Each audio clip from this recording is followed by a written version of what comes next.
2. मुसाफिर और सफलता का मार्ग। बहुत समय पहले की बात है। एक गुरु के 2 शिष्य थे, आर्यन और सोम। जब उनकी शिक्षा पूरी हुई तो गुरुजी ने दोनों को एक एक सूखा बीज दिया और कहा, जाओ अपनी किस्मत और मेहनत के बल पर अपना भविष्य बनाओ। 1. किस्मत का अहंकार। आर्यन की कहानी। आर्यन को अपनी किस्मत पर बहुत भरोसा था। उसने सोचा, गुरुजी ने मुझे ये बीज दिया है तो निश्चित ही इसमें कोई चमत्कार होगा। उसने उस बीज को एक सोने की डिब्बी में रख दिया और रोज उसकी पूजा करने लगा। वो काम करने के बजाय हाथ पर हाथ धरे बैठा रहता और सोचता कि एक दिन उसकी किस्मत चमकेगी और वो राजा बन जाएगा। समय बीतता गया, लेकिन वो बीज डिब्बी में पड़े पड़े सूख गया और आर्यन गरीबी में जीने लगा। वो अपनी किस्मत को कोसने लगा कि भगवान ने उसका साथ नहीं दिया। 2. मेहनत की जड़ें। सोम की कहानी। वहीं दूसरी ओर सोम ने उस सूखे बीज को ले जाकर मिट्टी में बो दिया। वो जानता था कि बीज तभी फलेगा जब उसे पसीना और पानी दिया जाएगा। उसने दिन रात कड़ी धूप में मेहनत की, मिट्टी को गोड़ा और जानवरों से उसकी रक्षा की। कई बार सूखा पड़ा, कभी ओले गिरे, लेकिन सोम ने हार नहीं मानी। धीरे धीरे वो नन्हा सा बीज एक विशाल फलदार वृक्ष बन गया।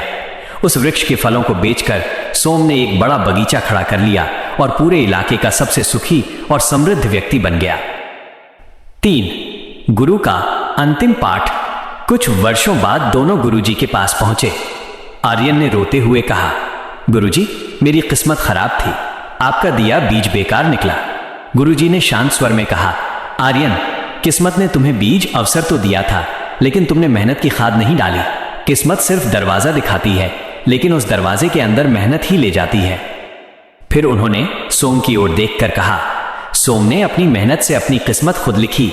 याद रखना, किस्मत हवा की तरह है जो कभी भी बदल सकती है, लेकिन मेहनत उन जड़ों की तरह है जो तूफान में भी तुम्हें थामे रखेगी। कहानी की सीख। मॉरल। जैसे आपके भेजे गए वीडियो में बताया गया था कि किस्मत द्वार खोलती है, पर उसे पार करना कर्म ही सिखाता है। आइए इस कहानी को और आगे ले चलते हैं, जहां हम देखते हैं कि सफलता मिलने के बाद भी अहंकार और धैर्य की परीक्षा कैसे होती है। कहानी का अगला भाग, सफलता की परीक्षा। सोम अब एक बहुत बड़ा व्यापारी बन चुका था। उसके पास सैकड़ों कर्मचारी थे। वहीं आर्यन अब भी उसी पुराने दुख में डूबा था। एक दिन सोम ने आर्यन को अपने पास बुलाया और कहा, मित्र, मैं तुम्हें आधा बगीचा संभालने के लिए देता हूं ताकि तुम भी अपना जीवन सुधार सको। 1. मिली हुई सफलता और लापरवाही। आर्यन को फिर से एक बना बनाया अवसर मिल गया। उसने सोचा, अब तो मेरी किस्मत सच में चमक गई है, मुझे अब मेहनत करने की क्या जरूरत। उसने बगीचे की देखभाल करना छोड़ दिया। वो सारा दिन ऐशो आराम में बिताता और नौकरों पर हुक्म चलाता। उधर सोम मालिक होने के बावजूद आज भी सुबह सबसे पहले उठकर खुद पेड़ों की जड़ों की जांच करता था। वो कहता था, सफलता पाना कठिन है, पर उसे बनाए रखना उससे भी कठिन है। 2. कुदरत का कहर और असली पहचान। एक रात राज्य में भयंकर तूफान आया और टिड्डियों के दल ने पूरे इलाके पर हमला कर दिया। आर्यन के हिस्से के बाग में साफ सफाई और सही देखरेख न होने के कारण कीड़े और बीमारियां पहले ही फैल चुकी थीं। तूफान ने उसके कमजोर पेड़ों को उखाड़ फेंका और टिड्डियों ने सब कुछ चट कर दिया। सुबह तक आर्यन का आधा बगीचा उजड़ चुका था, लेकिन सोम का हिस्सा बच गया। सोम ने अपने हिस्से के पेड़ों के तनों पर लेप लगाया था, मजबूत बाड़ बनाई थी और धुएं से टिड्डियों को भगा दिया था। 3. अंतिम बोध, द फाइनल रियलाइजेशन। आर्यन सिर पकड़कर बैठ गया और बोला, शायद भगवान को मेरी तरक्की मंजूर ही नहीं है, फिर से मेरी किस्मत ने धोखा दे दिया। तभी सोम उसके पास आया और कंधे पर हाथ रखकर बोला, मित्र, किस्मत ने तुम्हें मौका दिया था, लेकिन तुमने मेहनत छोड़ दी। सफलता कोई मंजिल नहीं है, ये एक सफर है जिसे रोज तय करना पड़ता है। आर्यन की आंखों से आंसू गिर पड़े। उसे बुद्ध की वो बात याद आई जो उसने कभी सुनी थी, अहंकार करने वाला पतन पाता है और धैर्यवान व्यक्ति ही सच्चा समृद्ध होता है। उस दिन आर्यन ने सोने की डिब्बी फेंक दी और हाथ में कुल्हाड़ी और बीज लेकर मिट्टी में उतर गया। उसने समझ लिया था कि किस्मत सिर्फ एक बार साथ दे सकती है, लेकिन मेहनत मरते दम तक साथ निभाती है। इस कहानी का मुख्य संदेश, सतर्कता। सफलता मिलने के बाद जो व्यक्ति आलसी हो जाता है, किस्मत उससे मुंह मोड़ लेती है। निरंतरता, कंसिस्टेंसी।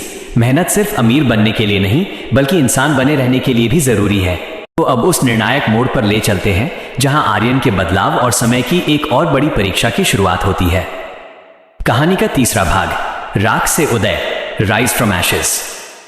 आर्यन ने अब अपनी पुरानी आदतों को पूरी तरह त्याग दिया था। उसने सोम से कोई और मदद लेने के बजाय उसी उजड़े हुए बाग के एक छोटे से कोने में अपनी झोपड़ी बना ली।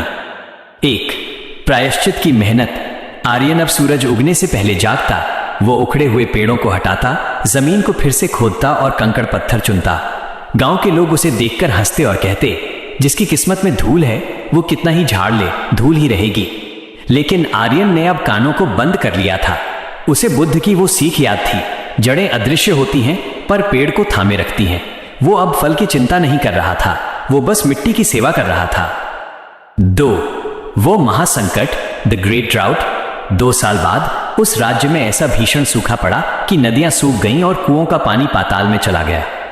बड़े बड़े जमींदारों के बाग सूखने लगे। सोम के पास भी पानी की कमी होने लगी। गांव में हाहाकार मच गया। तभी लोगों ने एक चमत्कार देखा। जहां सब कुछ सूख रहा था, आर्यन के हिस्से के बाग में कुछ पौधे अभी भी हरे थे। सोम और गांव के लोग वहां पहुंचे और देखा कि आर्यन ने अपनी मेहनत से एक बहुत गहरी बावड़ी, वाटर रिजर्वॉयर खोद ली थी। उसने सूखे के दौरान बैठने के बजाय हर दिन कई फीट मिट्टी खोदी थी, जब तक कि नीचे से पानी की एक पतली धारा नहीं फूट पड़ी।